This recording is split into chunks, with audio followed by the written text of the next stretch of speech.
Candace Owens and Destiny get into a debate about morality, and let's just say that Candace took that boy to the she shed. You're 30, how old are you? You're 35 years old. Yep. Okay, so what is that? Look, I get it. It's a stupid word, but I don't know what you would call it when a beta male and a woman go at it and the woman wins. But that's exactly what happened in their video, and that's what we're going to talk about today, because their debate is a great illustration for some of the cultural conversation that we're having today, and if not, at least maybe that we should be having today. Should we believe in moral relativism or objective truth? You do you. Is that a great way to lead society? I'll talk more about that and more today on Indie Thinker.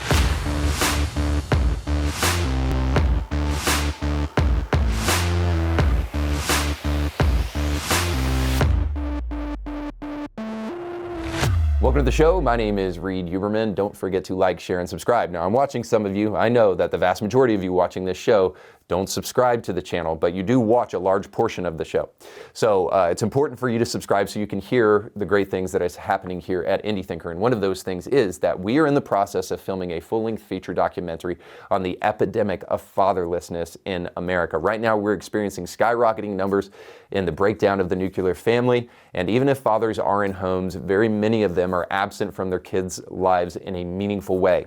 We want to do something about that here at Indie Thinker. I didn't ever start this channel just so that I could build a platform or get views and monetize my channel and get a couple measly bucks from our ad sponsors. No, what I wanted to do is I wanted to change the world. I wanted to change culture. And I think one of the linchpin issues of our time is making sure that fathers are in homes raising their kids with their moms. Now, this documentary is just in the very, very beginning stages. And already we've gone into not only the repercussions of fatherlessness, but some of the culprits who are actively and intentionally behind removing dads from homes. Now, in order to see this film come to life and really impact society, we need your help.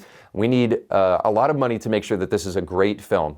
So in order to not only see the full-length feature trailer, also get some great extras from Indie Thinker, but see ways that you can help us support this film, then you need to go subscribe to our newsletter. You can do that by going to the link that's on the screen now or go to the description of this podcast. Once you're there, again, you'll not only be hosted to some great Indie Thinker extras, but you'll also find ways that you can help support this film and this channel. We need your help if we're going to make a difference, and I believe that there are few issues as important as the issue of fatherlessness. If we can tackle this issue in a long-form documentary that will really be a great expose on the subject, then I think we can truly make a difference and we can change future generations with your help. I was going to start the show today with a conversation about Mussolini and the trains running on time, but I thought rather to go to a personal anecdote that happened to me just the other day. So I was playing with my boys in the park and I was playing football with one of them, and as I was doing so, two little girls walked beside me. One looked maybe to be about 4 and the other one to possibly be 6, maybe 7. When they walked by me, I was overpowered by the smell of weed and cigarettes. And I was immediately kind of just taken off guard and then really, really angry about it when I saw it. And then about a minute or two later, their brother, a little bit older, walked by, and of course he was wearing a hoodie, and it's almost like a prerequisite in society today. If you have a hoodie and you're a young adult male, you're going to reek of marijuana. And so same thing when he walked by. And I turned around and I looked at where the kids were coming from and saw the vehicle, and I was just absolutely furious. So a little bit of righteous indignation came upon me, and I grabbed my whip to go turn over the tables at the temple, and I walked over to the side of the vehicle. I didn't know how many people were in there. I didn't know their ages, who they were, or anything like that. But of course, when I got over there, I saw that they were hotboxing the car. So I went over to the window and I said, "Hey, is that your 2 little girls that just walked by me?" The individual said yes, and I said, "Hey, I just want to make you aware, as they were walking by me, I was overpowered by the smell of cigarettes and marijuana. I just wanted to let you know." And the person profusely apologized to me, and I was like, "Listen, you don't have to apologize to me. I'm not trying to parent you. I'm just telling you that I don't think that that's good for those kids, and I'm just looking out for their well-being." And then I walked away and continued to play with my little boy. The reason I share that story with you is that I think in our society today, that story is going to be met with a bunch of mixed reactions. I think, unfortunately, the vast majority of people will hear that story and they will say, "Who are you to put your nose in those people's business? That's their kids. If they want to raise their kids that way, that's fine. Nobody's telling you how to raise your kids, so you just need to mind your own business." The problem with that kind of sentiment is that it is incredibly morally relativistic. If we as a society cannot care for the most vulnerable in the society, well, we can rest assured that we don't have a very bright future. If we don't think that there are external repercussions for the way in which we treat other people, or that we shouldn't actually take issue with the way that people are treated in society, especially for kids who cannot speak up for themselves, then I think that our days are really numbered as a society, not only because we could just sit there and allow for the abuse of children, but simply because we are not giving ourselves the mechanism to actually push back against evils in society if we truly adopt the principles of moral relativism. Now, if you ask yourself, what is moral relativism? It's the idea that morality is in the eye of the beholder. You puritanical Christians can't push your morality down my throat because I have my own morality, as if that were a thing. So now you might disagree with the morality of Christians, but you cannot say this: I have my own morality. That doesn't exist. Morality is objective in that it doesn't matter how you feel, it doesn't matter what you think, it doesn't matter if you like Christianity or not. Murdering people is actually kind of a bad thing. But I do know this, that if we are not a society that cares for truth, our days are numbered. That's why I think the conversation between Destiny and Candace Owens today matters so very much, because essentially they're going to have a conversation as to whether or not it's puritanical, judgmental, piety that's causing us to tell us how other people should live their lives, or if there is a right way to live your life and a wrong way to live your life. And you actually care about people if you encourage them to live their life in a way that is conducive to human flourishing. So I would argue the second. Let's see what Candace and Destiny have to say. Like I said, I tell people how I actually live and what I actually believe, and I don't know that you do that. Don't justify women acting like whores. Well, I don't justify trying to prescribe lifestyles to people. What? Don't justify trying to prescribe lifestyles to people. It's not prescribing a lifestyle. Of course it's just, it is. When somebody said that they would be happy not having kids. Okay, I got to stop real quick and just ask the question, why not? Why can't we prescribe lifestyles to people if it is in the best interest of those individuals? Is it prescribing a lifestyle to tell somebody, hey, you should probably wear a seatbelt if you're going to drive that fast? This is what we get all the time from the moral relativists like Destiny. Don't push your morality down my throat. Keep your puritanical values to yourself and let me do what I want to do. Let me show you how quickly moral relativism breaks down, and it does so easily. Gay marriage. Not the best idea. Society and nature both tell us that moms and dads raising kids in homes is the best thing for a child. Nature tells you that a mom and a dad are necessary to make a child, so it's probably an indication that moms and dad raising kids in homes should be the way things are done. But the immediate thing that you get when you say that is, don't judge me. Don't prescribe your lifestyle to me. Gay marriage is the right of every citizen. It's a civil right, for crying out loud. Okay. Well then, same thing with transgenderism. I'm sure the argument would come, that's not your body part. Let people do what they want to with their body parts. Okay, so we can do whatever we want to with our body parts. So we should legalize marriage to animals in America. Well, I don't know about that, but if you want to go get freaky with a horse or whatever, you do your thing. Okay, well then let's legalize marriage to children. Let's just say at the ripe old age of 5 years old, perfect time to become a child bride. Well, no, you're being ridiculous. What I'm trying to show you is that moral relativism breaks down immediately. Society needs standards. They need limiting principles. Freedom is not a limiting principle. Freedom gives you the opportunity to do whatever you want to do, but it doesn't mean that everything you do should be done. Even in America, the land of the free, home of the brave, you can't go around killing whoever you want to just because they pissed you off. So in other words, we need a limiting principle in society. Morality is a great limiting principle in society. The problem with secular humanists like Destiny is they don't have any real basis for their morality. So instead, they want to say, you do you don't judge me, keep your views to yourself, but I'm going to do what I want to do. And morality is relative at the end of the day. Anybody can do whatever they want to do.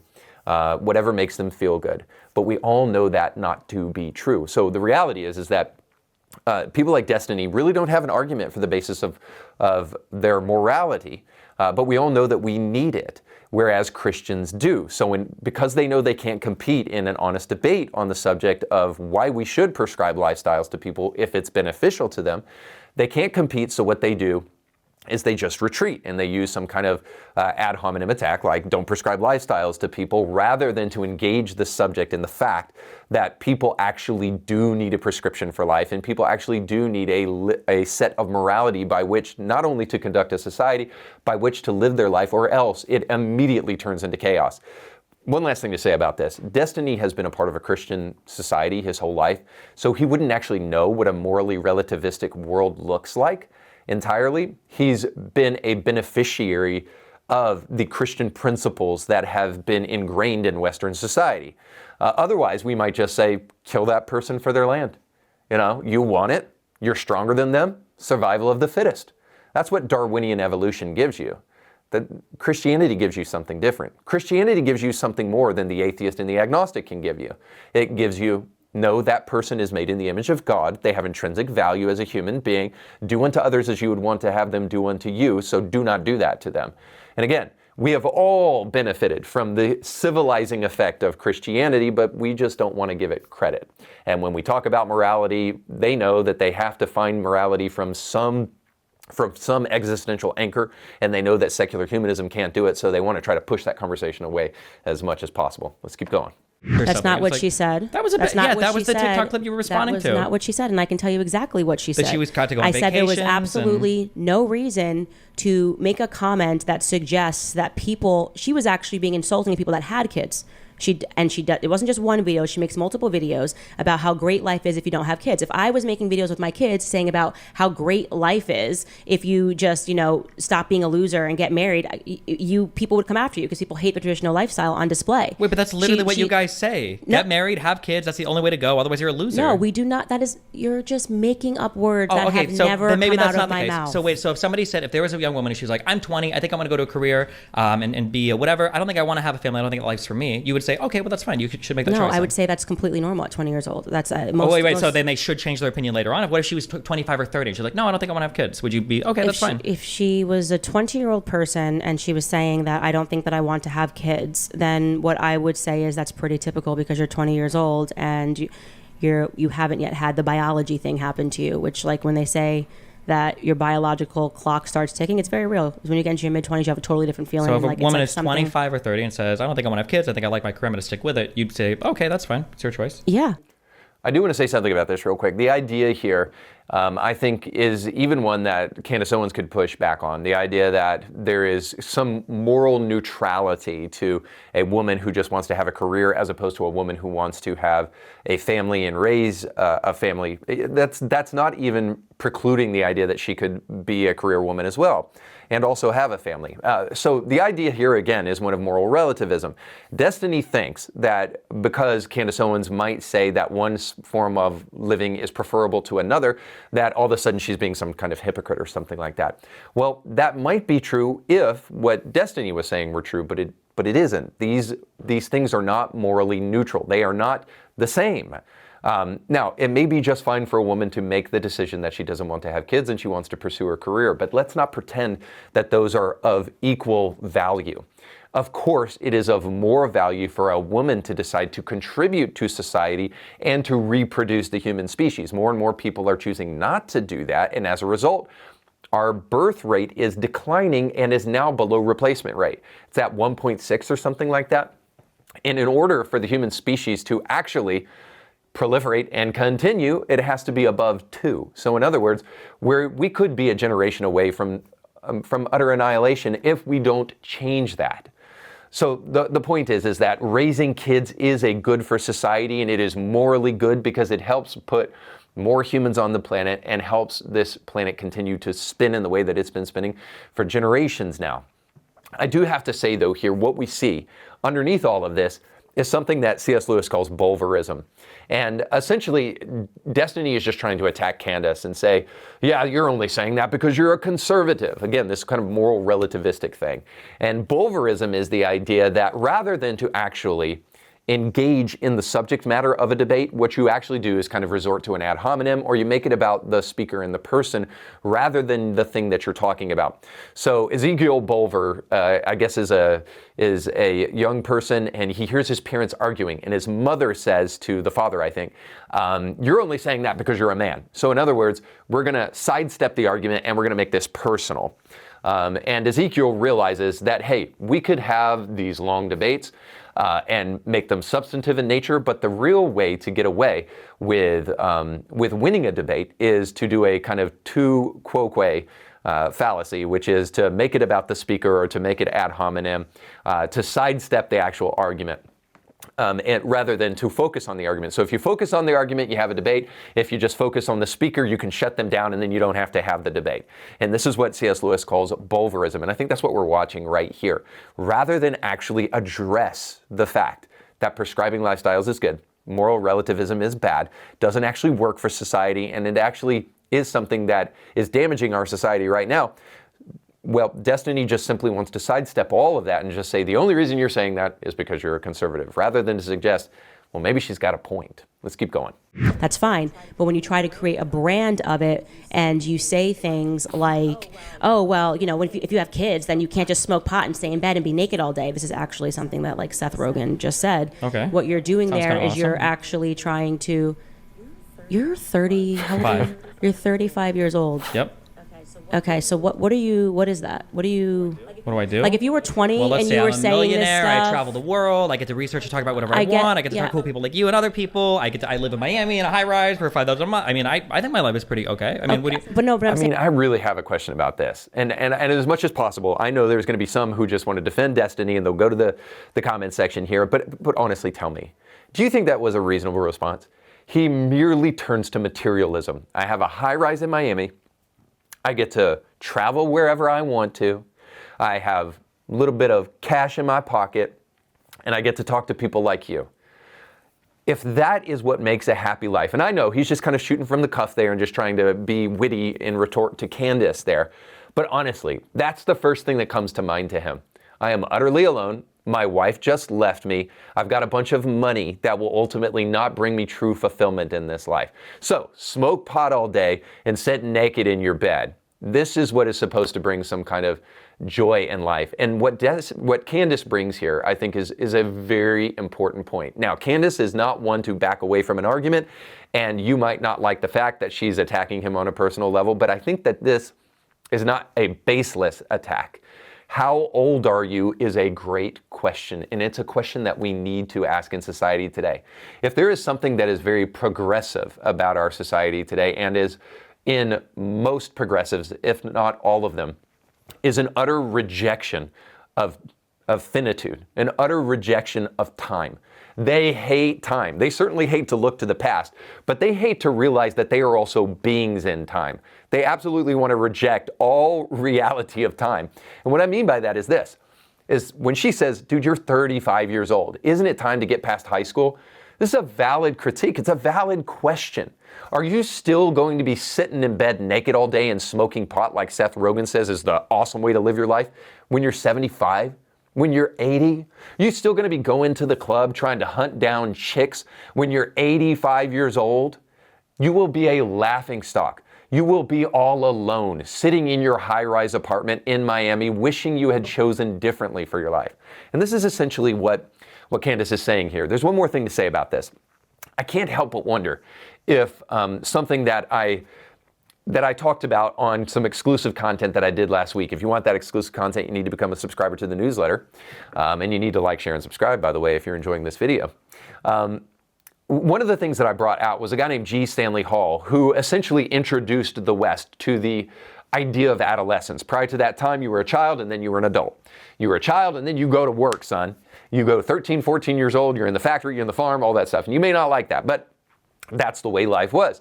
G. Stanley Hall comes in and introduces adolescence. And from that point on until the time we're at right now, people have been maturing at later and later times. Now we think college is some kind of rite of passage to bring people into maturity. And anybody that's been to college understands that keg stands and chasing chicks isn't really the thing that's going to mature you and help you become a real man. Essentially, Candace is just saying this. Are you not suffering from a mentality that is very short-lived? And ultimately, isn't it time to start living for things that matter more? Great question in my mind. Let's keep going.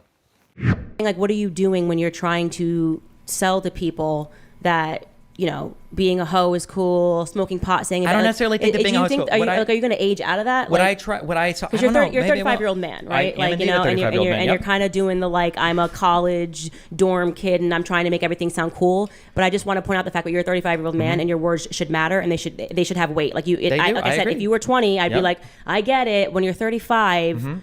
You know, say things with conviction. Say things that have meaning. Plenty of things with conviction, yes. You know, and like when I asked you, what would you recommend to a woman at 25 and 30? I didn't just start rambling about what a 20-year-old should do and how biologically blah, blah, blah, blah. I would say exactly what I would tell a woman at 25 or 30. Yeah, I know, but your behavior, and I will appreciate that people that are younger won't understand what I'm saying until you hit 35, which is, I'm going to be 35 this year. Okay. You're acting like you're a college dorm kid. Yeah, and your catty insults towards people online make you seem like a high school mean girl. Okay. I mean, like, what do you mean? Like, we all have our things. But you're selling to them things that you know aren't. Okay, so I mean, honestly, Destiny may have a point here. Does Candace sometimes just look for clickbait and just kind of do outrage bait and just slam dunk on people online just to get likes? Okay, sure. But what is at stake here is something much bigger, and I can't help but agree with Candace here. And I know you're going to say, well, you're a conservative and you're a Christian, Reed, so of course you're going to agree with Candace. But my question to you is, honestly, how can you not? What Candace is actually asking of Destiny here is just to engage in some second-order thinking here, which means first-order thinking is, let's think about this thing and what to do about it. Second-order thinking is, what are the repercussions of that thing once we finally do that? Is that going to be good for society? Is it going to be good for our souls? Is it going to be good for us personally? This idea that you can sleep with as many people as you want and casual sex is just as equally beneficial a lifestyle as other lifestyles, not only to society, but to your soul, is just absolutely insane. There's no merit to it whatsoever. Let's keep going. Good. So what do you think I'm selling to them? If you were a 25-year-old, like when I'm on the Whatever podcast and I'm surrounded by women that are in their 20s and they're saying, like, you know, the whole life is good. The reason why I said to that girl that I'm going to pray for you is because I know that she's going to have a different perspective when she's older. So I'm not upset by that. I don't feel like that needs to be attacked when those young girls are around me and we're talking about all of these topics. When I'm sitting with a 35-year-old man, okay?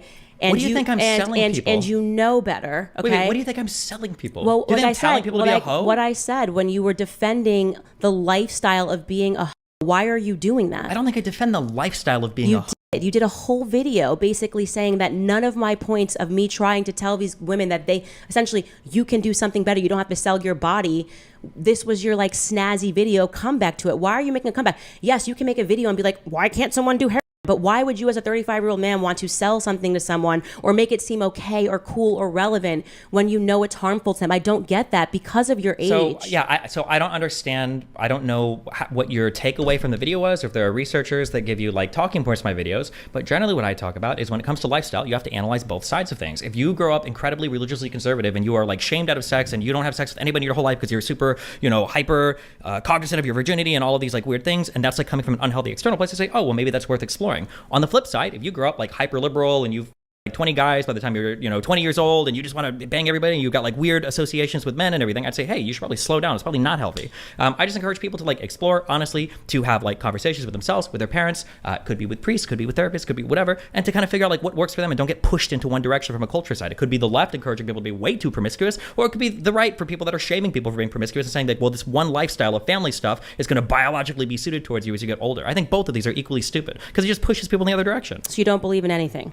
Is what you're saying. Is that what you got from that? Well, you're not committing to anything. I believe in actually thinking for yourself. That's what I think. I think that every human being roughly exists in this like paradigm where if you're 100 people by the time you're 20, probably not healthy. If you've never had sex before and you're 30, probably not healthy. And that you should probably like try to gravitate towards what are like human norms, and then what are things that make you happy, depending on your culture, depending on your geography. And then you kind of like explore in there, and don't be shamed out of exploring from one side to the other. Don't be pushed into something because somebody like Candace Owens or somebody like Stephen Bunnell tells you that you have to do a particular thing, but just like kind of explore. I don't tell people that they have to do a particular thing, but if I see somebody that's doing heroin, I'm not going to be like, it is whatever, and it's just like whatever. You're just do you think that heroin is comparable to recreational sex? I am, quite frankly, I actually think a woman, as the one that I sat across from when you were critiquing this video, who says that she slept with up to, 20 men per night? Yeah, it's just as bad.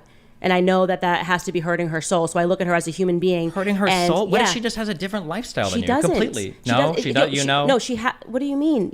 She's telling you, she was very honest, actually. And that's why I appreciate her, because she was very honest that for her, it is just about money. Okay. But when I see that individual, when a young woman is saying that she'll sleep and see up to 10 to 20 clients per night, that's a broken individual. And it's just as when you see somebody who says that, they're doing heroin or doing this, they don't need the cool guy at the party to be like, yeah, man, it's whatever. Like, it's like, no, you actually structure. You need somebody to say to you, you don't have to do this.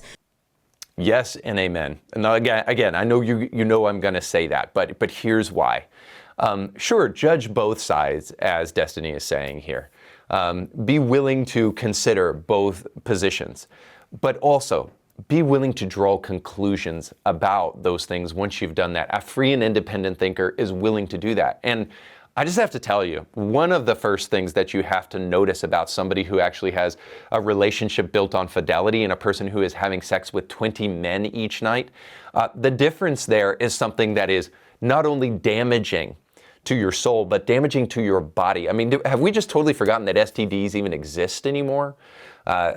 We had that conversation a lot when comprehensive sex education was first being introduced into schools.